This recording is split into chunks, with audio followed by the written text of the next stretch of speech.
అల్హమ్దులిల్లాహి రబ్బిల్ ఆలమీన్ వల్లాకిబతు lil ముత్తకీన్ వస్సలాతు వస్సలాం అలా రసూలిల్ కరీం వ అలా ఆలిహి వస్సాబిహి అజ్మాయిన్ అమ్మాబాద్ ఫఅఊదు బిల్లాహి మినష్ షైతానిర్ రజీం బిస్మిల్లాహిర్ రహ్మానిర్ రహీం సుబ్హానక లా ఇల్మ లనా ఇల్లా మా అల్లంతనా ఇన్నక అంతల్ అలీముల్ హకీం రబ్బిష్రహ్ లీ సద్రి వయస్సిర్ లీ అమ్రీ వహ్లుల్ ఉక్దతం మిన్ లిసాని యఫ్కహు కౌలి రబ్బీ జిద్ని ఇల్మా రబ్బీ జిద్ని ఇల్మా అల్లాహుమ్మా రబ్బీ జిద్ని ఇల్మా ఆమీన్.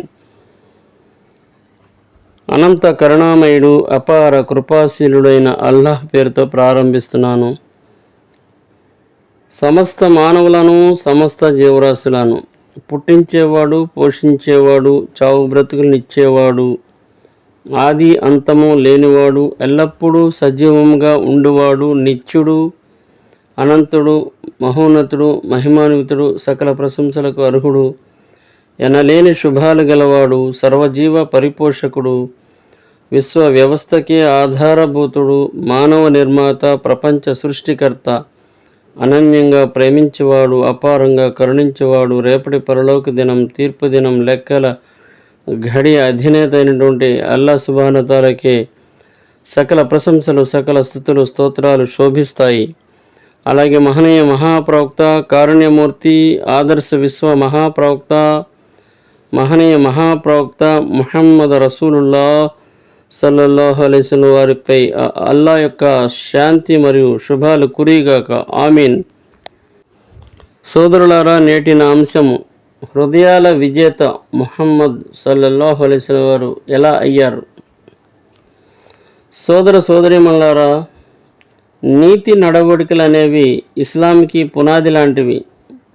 సోదరులారా, ధనం పోయినా ఏమీ పోయినట్లు కాదు, కానీ ఆరోగ్యం పోతే కొంచెం పోయినట్లు, కానీ నీతి నడవడికలు పోతే సర్వస్వం పోయినట్లనే ఒక సామెత ఉంది. కాబట్టి సోదరులారా, నైతికత అనేది మానవుని ప్రవర్తనకి మరో పేరు లాంటిది. కాబట్టి సోదరులారా, ప్రపంచంలోని ప్రతి మతం కూడా తనని అనుసరించే వారిని ఉత్తమ నైతికత, నీతి నడవడికలతో మెలగాలని బోధిస్తుంది. అలాగే మనిషిలో నైతికత లేకపోతే అతడు మానవుడే కాదు. ఒక విధంగా చెప్పాలంటే నైతికత అనేది మానవత్వానికి ఆత్మ లాంటిది. సోదరులారా, ఉదాహరణకి మనిషి పువ్వు అయితే నైతికత దాని రంగు, వాసన లాంటిది. కాబట్టి ఏ విధంగానైతే రంగు, సువాసన లేని పువ్వు అసలు పువ్వే అనిపించుకోదో, అదేవిధంగా నైతికత, మంచి నడవడిక లేని మనిషి అసలు మనిషి అనిపించుకోడు సోదరులారా. కాబట్టి పేపర్ పువ్వుకి విలువ లేనట్లే అతనికి కూడా విలువ ఉండదు. కాబట్టి సోదరులారా, నేడు ఏ రంగమైన సామాజిక, సాంస్కృతిక, ఆర్థిక, రాజకీయ, పారిశ్రామిక రంగాల్లో ఏ రంగంలోనైనా సరే నేడు నైతిక విలువలు దిగజారిపోతున్నాయి సోదరులారా. చట్టాన్ని అతిక్రమిస్తే శిక్షించేందుకు న్యాయస్థానాలు ఉన్నాయి, కానీ నైతిక విలువలు పాటించడం అనేది మన ఇష్టానుసారం మాత్రం జరుగుతుంది. కాబట్టి సోదరులారా, అలాంటప్పుడు నైతిక విలువలకి ఎక్కువ ప్రాధాన్యత ఇవ్వడం అనేది మనిషి గుర్తించాలి. కాబట్టి సోదరులారా, నైతిక విలువలను ప్రతి ప్రదేశంలోనూ ప్రతి కాలం వారు కూడా పాటించేవారు. గతంలో ప్రపంచంలోని అన్ని మతాల వారు కూడా నైతిక విలువలు బోధిస్తాయి, అన్ని మతాలు కూడా. అందువలనే హజరత్ ఆదం అలైహిస్సలాం వారి నుండి ఇప్పటి వరకు కూడా ఎంతమంది దైవ ప్రవక్తలు వచ్చారో, మరియు ఇతర పుణ్యపురుషులు, ఋషులు, మునులు, విద్యావేత్తలు ఈ ప్రపంచంలోనికి వచ్చారో వారందరూ కూడా నైతిక విలువల గురించి బోధన చేసేవారు. కానీ సంపూర్ణ నైతికత బోధనని కేవలం ఇస్లాం ధర్మం మాత్రం ఇవ్వగలిగిన సోదరులారా. నైతికతని బోధించడంలో ఇస్లాం తర్వాతే అన్ని మతాలు వస్తాయి. ఇస్లాం మతం కాదు, ఒక ధర్మం. అందుకే సోదరులారా, దైవ ప్రవక్త, మహాప్రవక్త ముహమ్మద్ రసూలుల్లాహ్ సల్లల్లాహు అలైహి వసల్లం వారు ఇస్లాంలో నైతికతకి గొప్ప స్థానం కల్పించారు సోదరులారా. ఆయన తన జీవితంలో సంపూర్ణ జీవన విధానాన్ని ఆచరించి చూపించారు. అలాగే సోదరులారా, దివ్య ఖురాన్ గ్రంథంలో అల్లాహ్ సుబ్హానహు వ తఆలా నైతికత గురించి ఈ విధంగా సెలవిచ్చాడు. దైవ ప్రవక్త, మహాప్రవక్త ముహమ్మద్ రసూలుల్లాహ్ సల్లల్లాహు అలైహి వసల్లం వారి పవిత్ర జీవితంలో నైతికత యొక్క ఉన్నత పీఠాన్ని ఆయన అధిరోహించారని స్వయంగా అల్లాహ్ సుబ్హానహు వ తఆలా సెలవిచ్చాడు సోదరులారా. స్వయంగా అల్లాహ్ సుబ్హానహు వ తఆలా దైవ ప్రవక్త సల్లల్లాహు అలైహి వారి గురించి కితాబ్ ఇచ్చాడు.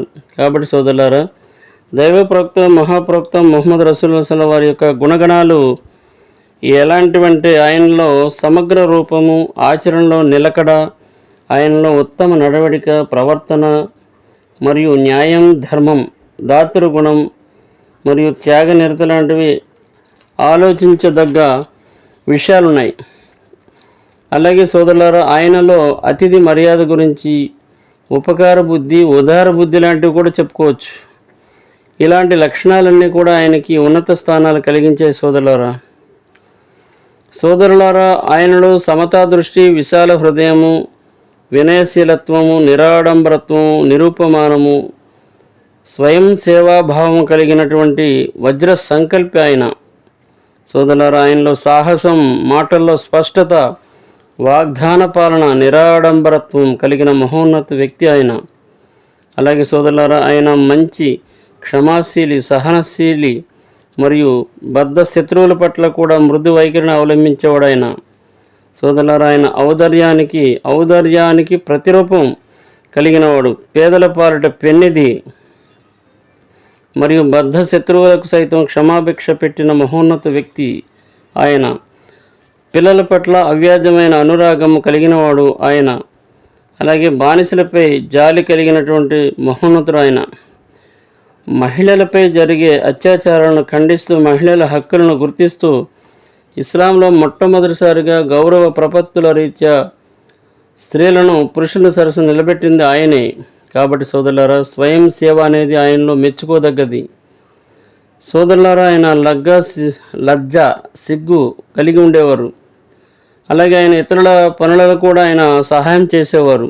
అలాగే ఆయనలో అమితమైన మూర్తిభించినవాడు ఆయన. సోదరులారా, సహృదయము, దయార్ద్ర హృదయము, చక్కని వాక్చాతుర్యం కలిగిన వారు ఆయన. సోదరులారా, ఆయన సంతానం పట్ల, ముఖ్యంగా ఆడపిల్లల పట్ల అమితమైన ప్రేమ కలిగిన వారు.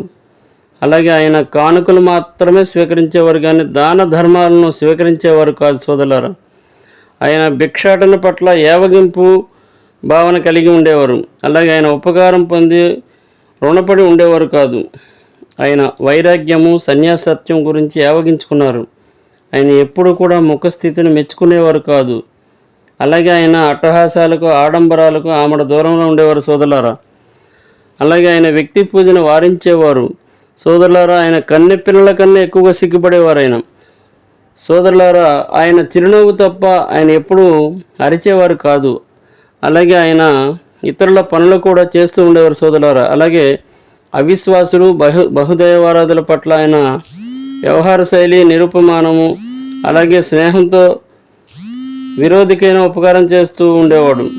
ఒక ముస్లిం అంటే ఇలా ఉంటాడా, ఇస్లాం అంటే ఇలా ఉంటుందా అని నిరూపించినటువంటి వ్యక్తి ఆయన. కాబట్టి సోదరులారా, ఆయన ఔదార్యానికి ప్రతిరూపం లాంటి వాడు.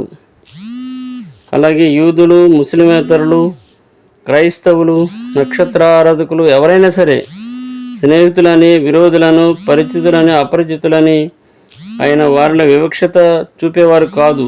ఆయన అందరినీ కూడా మానవత్వంతో సమానత్వంగా చూసేవారు. అలాగే సోదరులారా, మానవాళికి దైవభక్తిని, నైతిక రీతిని ఉపదేశించడానికి ఆవిర్భవిస్తూ వచ్చిన అసంఖ్యాక మానవ రత్నాల రాశికి చెందిన వారే ఈ మహనీయ మహాప్రవక్త ముహమ్మద్ రసూలుల్లాహి సల్లల్లాహు అలైహి వసల్లం.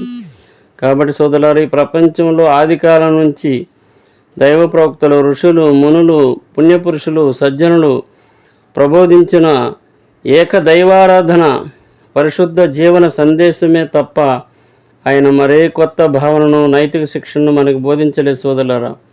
ఆయన మనిషిని మహోన్నత వ్యక్తిలా మలచడానికి వచ్చిన మహాపురుషుడు ఆయన. ఆయన రాజ్యాలను జయించడానికి వచ్చిన రాజు కాదు. ఆయన ఏదైతే చెప్పేవారు దాన్ని చేసి చూపేవారు. ఆయన ఏం చేసినా 4 గోడల మధ్య ఆచరించి చూపించేవారు. తన వ్యక్తిగత జీవితంలో ముందు తాను ఆచరించేవారు. ఒక కట్టుబాటుని ఇతరులపై విధించే ముందు దాన్ని ఆయన తానే స్వయంగా తనపై విధించుకునేవారు సోదరులారా. కాబట్టి ప్రవక్త సల్లల్లాహు అలైహి వసల్లం వారి గుణగణాలు ఏ విధంగా ఉండేవంటే, ఖురాన్ బోధనలకు ప్రతిబింబించబడేవి.